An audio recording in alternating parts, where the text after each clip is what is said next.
the tape for this, our main event of the evening. We introduce the champion, Chris, the West Side Strangler Brennan. Let's get it on! What's up, guys? We're back to go over the recap of UFC 288 that happened this last weekend. Solid card. It was awesome. Yeah, we got the majority of the picks correct, I think. Start at the bottom of the main card was... Yeah, starting out, we had Cron Gracie and Charles Jourdain. Charles won by unanimous decision and improved to 14-6-1.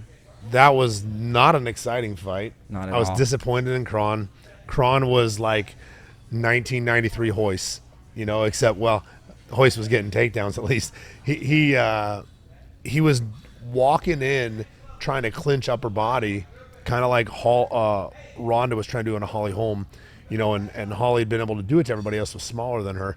And she came across Holly Holm, who was much taller and was running into fists and kicks and everything while trying it and never thought to take a shot. Right. Same with Cron. He never took one shot. He never shot one time on a single or a double, just kept trying to clinch upper body. And did you see that he had Damian Maia and Hickson in his corner too? was that Hickson in his corner? Hickson was in his corner. Hickson and Damian So Maia. I saw Damian in his corner. I was wondering, is Hickson bald?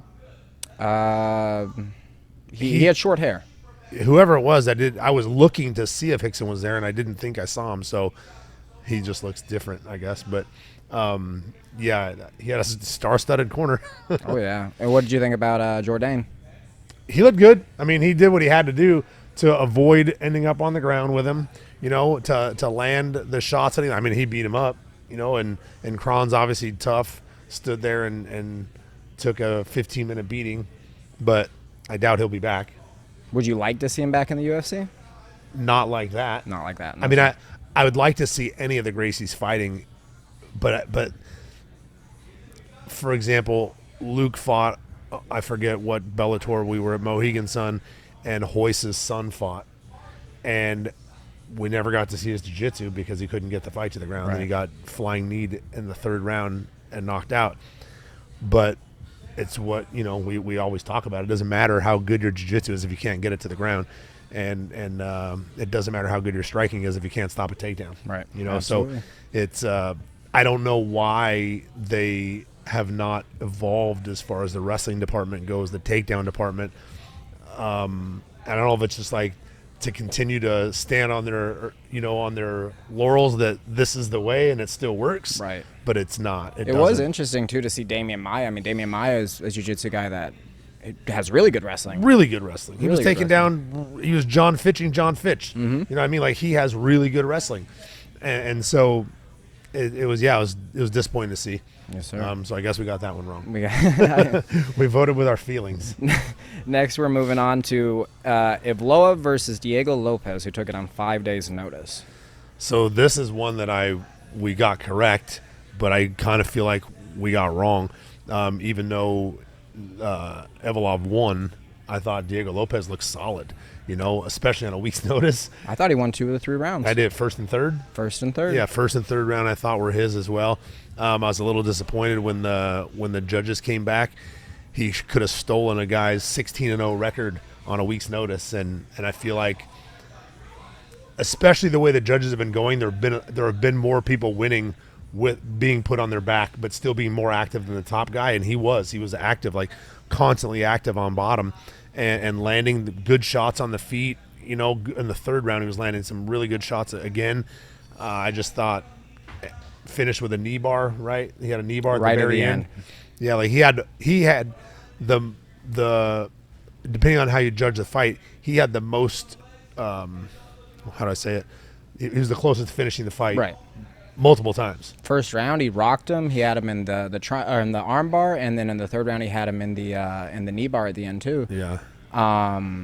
Yeah, very interesting. One of them was 30-27 too. Right. So, yeah, those are just disappointing. The judges have to get better.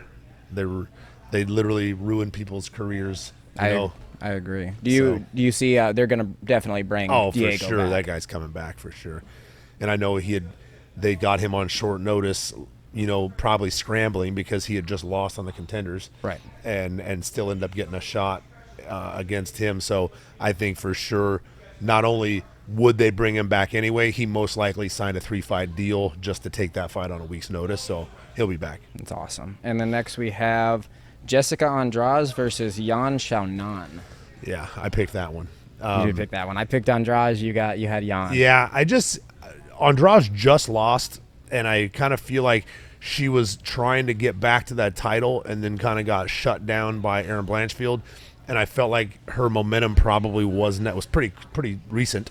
I feel like it probably wasn't just a bump in the road and continued. I probably hit her pretty hard, and yeah, Jan's tough.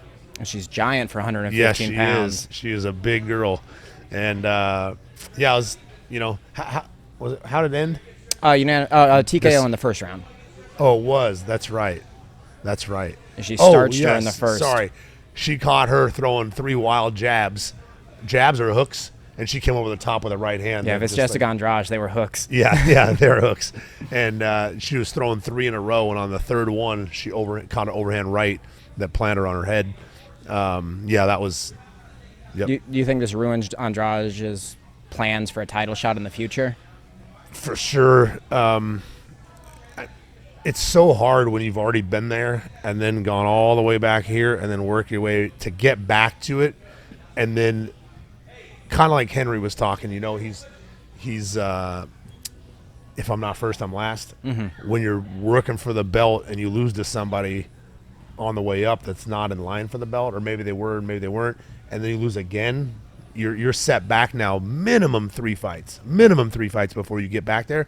And who are they going to give you? Who are you going to beat?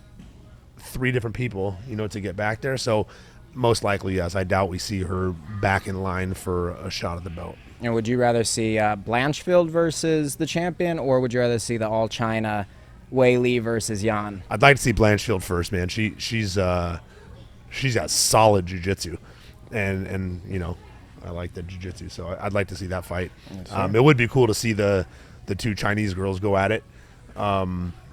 Who knows how that fight goes? That would be a fun one. Yeah. Banger on the feet for sure. Yes, sir. And then we got the co-main event. We had Bilal Muhammad versus Gilbert Burns. Yep. Unanimous decision. It was a 5-rounder. Yeah, we called that one also, I think. Or did you call Burns? I called Burns. I called Burns. you picked the whole card with your heart. I said jiu-jitsu all the way. All the ones you wanted to win. I thought Bilal was gonna be hard to beat. He was on a 7 or 8 fight win streak. Yeah, and just added to that. He now gets a shot at the belt, but while getting a shot at the belt, he still has to wait behind Covington to get his shot at the belt first somehow. But yeah, he's been tough, man, and beaten really good guys. I feel like Burns was so close with the Usman fight. He was right there, I feel like at the peak, he was kind of at his peak at that point and got his lights shut off. And then lost again to Chimaev. And now lost again. I think, did he win in between that at all? He fought a month ago against Jorge Masvidal. Okay, he beat him. So he's 3-1 in his last 4, right? And also Neil Magny as well. He also submitted Neil Magny in Brazil. Yeah. So he's I don't see him back for the belt all as well. There's a lot of guys waiting in that weight division, and Bilal is going to fight, the winner of Leon Edwards and Colby, and then so who are they going to give to Gilbert Burns? Usman, right? Wouldn't be a good. There's no easy fights for him. There's no one to. Not if he wants to get there. Like he could say, "Give me someone that's lower in the rankings," but if he's trying to get to the belt, Usman's still sitting there. I forget who. There's got to be a Russian in there somewhere as well. Rachmanov. There you go. Give him Rachmanov. I mean, it's a tough go for him. So we'll see what we see. If he fights again, and if he does, what his plans are as far as trying to get to the belt. But I think a title shot's probably out of the question for him now. Do you know which round he hurt his shoulder in? So he said the first. In his first round. Yeah. And so I don't know. I remember by the second round, I was like, he's not throwing his left. He's not throwing his left. Me and Austin were talking about it, and he didn't throw his left really the rest of the fight. and I knew it was hurt. I couldn't tell if it was his hand or his shoulder, and then I heard him maybe in the second or the third complain to Henry Hoof. Henry Hoof, yes. And then Henry was like just you know, Just basically like hit him with your groin, George. You know, did you ever hear that line from? Yes, sir. From I was going to Craig ask you Jackson? too. What do you think about doing that where you do 2 camps in a row so close? He fought a month ago against Jorge Masvidal, jumps right back into camp, and then fights a killer like Bilal. Yeah, it's not easy. It's not easy. The camps are one thing, you know, if you can stay healthy through your camp. It's the weight cut. It's the diet. It's the not letting your body, you know, refeed and grow and put that, you know, it's not that the weight cut's not healthy. Like we know that. And it's just very difficult to, that's why I try not to let any of you guys, and for sure wouldn't let Luke take a short notice fight, you know, like right after a fight. Right. And his last amateur fight was 5 weeks before he fought in Bellator. So we just kind of continued the camp for 5 more weeks. But I think it's a bad idea to do the weight cuts the way they do. I thought it might not have been as bad for him because I knew he was a 55er before. So I thought maybe he doesn't walk so big, you know, unless he put on a lot of size. I don't know how big he walks around, what his weight is, but I feel like it's just hard on the body already to do it one time, let alone to do it 4 weeks later. Yes, sir. And then in the main event. How do you feel about that? Oh, you've done it. Yeah, I've done it a lot. I don't like doing it. You have a year that you fought how many times? I fought 6 times in 1 year. Yeah. And so basically every 2 months I was fighting, and it's tough. It's not fun. That's for sure. You definitely feel all the aches and bruises all the time and just jump into another camp. I think the benefit for you at that time was you were fighting the multiple weight classes, so you probably weren't going 35, jumping back up 35, jump back up 35. You were hitting 45s and 55s in there in the middle. Yeah, I had a couple of 55s. But I also wasn't fighting Bilal Muhammad or Jorge Masvidal. Yeah, and that's another thing. Like you get a guy who's on his first fresh camp, you know, and you're just kind of dealing with injuries from the camp before, the fight before, whether you won or not. Still, he had a 5-round fight, didn't he? It was a 5-round fight? Yeah. 5-round co-main event. With Masvidal. Oh, with Masvidal was a 3-round. 3-round? Yes, sir. And he went the distance? He went the distance. Yeah, so the 3 rounds, you know, of a fight against someone like Jorge, and then coming back a month later for 5 is that's just that's a lot. It's definitely tough. That's it. And then the main event, we had Aljamain defend his title against Henry Cejudo. Yep. So I picked Henry just because I couldn't figure out how to see him losing, but at the same time I said I also see him getting to the fence and getting to his back. And I even thought maybe that he would get a takedown. We talked about it, but he ended up getting 4 takedowns to Cejudo's 3 takedowns. Outstruck him. A lot of people thought that Cejudo won. Me included. You're one of them. Yes, sir. There are a lot of people, you know, the internet's, you can't be on the internet, but it was the worst decision in history. And I'm like, come on, like that was a close fight. If they went 3-1 or 3-2 one way or 3-2 the other, I wouldn't have complained. I said, well, okay. You know, I think depending on how you scored the first 4, Cejudo definitely won the 5th, and I think Aljo for sure won the 1st. And Cejudo even talks about it in his interview. He said, I gave away the first round at the end, and he knew that. So, you know, he only needs to. I don't know. It's a tough call on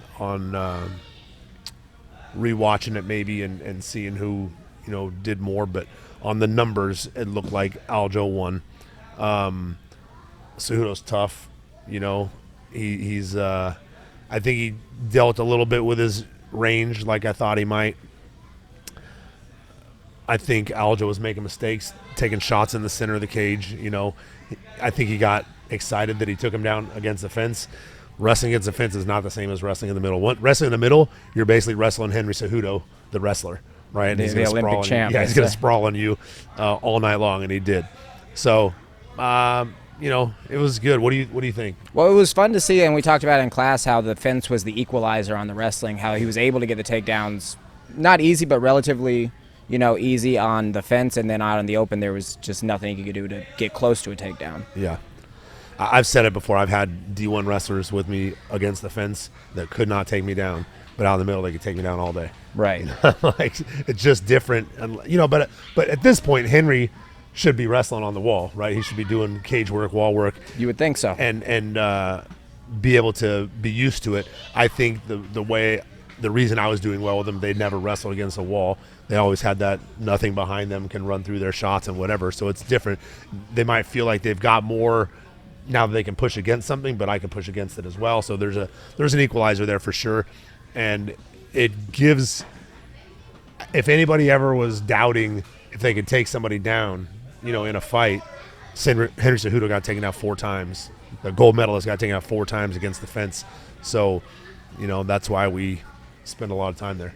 What do you think about Sean O'Malley and the Funk Master in the next fight? Yeah, I think O'Malley has fantastic striking. He's very long. I thought Aljo looked long in the fight, and then you watch O'Malley walk in and look down on him. He was a whole head taller than him, looking down on him.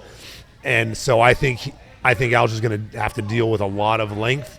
I think his striking's great. I think he looked great against Jan. He proved he had a good chin against Jan. So if he gets him to the ground, though, we're in the same boat that I thought. Well, Cejudo actually did better than I thought he would with Aljo behind him on the takedowns. I thought he would get, his back, and he wasn't able to really get his back. I think Sean O'Malley is not Henry Cejudo. Right. I think he's got jiu-jitsu, right? He's under Tenquinho. He's a brown belt. Okay. Yeah, so we'll see. We'll see. I think it's – everyone thought it was going to be like a half a round against Jan, right? They thought it was such a mismatch it was going to be nothing. And then there he was 5 rounds later. Was that a 5-round fight? It was a 5-round fight. Yes, sir. There he was 5 rounds later, winning the fight. So I think he's going to surprise everybody again. I think Aljo still doesn't get the credit or respect, because there's always something. The first one was gifted, basically. The second one was, I don't know, but no one gave him respect for it. The split decision. It was pretty controversial, yeah. Yeah, and then here he is winning a decision that a bunch of people thought went the other way. Going back to that decision we just talked about before we got on here, there was a 30-27 judge, right, in this fight as well, right? There was a judge that gave on the Diego Lopez fight. Okay, but in this fight, there was a judge that gave the 5th round to Aljo, and I heard that it's the same judge that gave the round to Joseph Benavidez against Henry that was clearly Henry as well. Oh, wow. And Henry's like, I might have to look into this. I might have to look at Derek Cleary. Wow, I didn't know that. That's interesting. Yeah, clearly. He said he might have to look into that because those are 2 blatant, like, clear-cut rounds. That round I wanted Aljo at that point, and I thought Cejudo won that round, and I was like, well, that's going to make this a close decision. The 5th was as clear as the first right. on who won it. Agreed. And then on the way here, interesting, I saw that Henry Cejudo called out Merab. He did. So it doesn't look like he's wanting to retire. Yeah, he said, Dana, work's not done here. Let's set it up. And he was already calling out a date. And then did you see Sean thought he gave his jacket to somebody to get into the face of Merab Cejudo. took it. Merab took his jacket and put it on and climbed on the fence and was, flexing on everybody. But then he freaked out. That's what the whole scuffle was about afterwards. Pretty funny situation there. I think it sucked to bring O'Malley in there. I know it's great for TV, but Dana or nobody else there knows what 25 minutes in a fight is like, and what how his mind is, clear, unclear, foggy. He just got in a fight for 25 minutes, 5 rounds. And then he had to get in there and talk shit to another guy. Right. It's like, let's do this next time. I saw in the media scrum afterwards he was saying that it was a bad idea on their part to bring Sean O'Malley in. But I never trust him when he says that after the Dolly thing, because they use it in all the promotions and stuff like that. Right. So I always think when he says wasn't a good idea, it was actually a really good idea marketing-wise from them. Sure. I mean, I think anytime they do that, it's good marketing. But they don't give a shit about the fighter. You know what I mean? Like, let that guy have his glory today. He defended his title. He won and whatever. And now there's already a guy, in his face talking trash for the fight that's already has a date. Right. I'm just like, geez, let me go home and eat my ice cream. Yes, sir. Awesome. Well, guys, thank you for watching. I actually want to come back and get this guy on our podcast. I think it'd be pretty interesting. And so we'll do that and get back to you. Thanks for watching.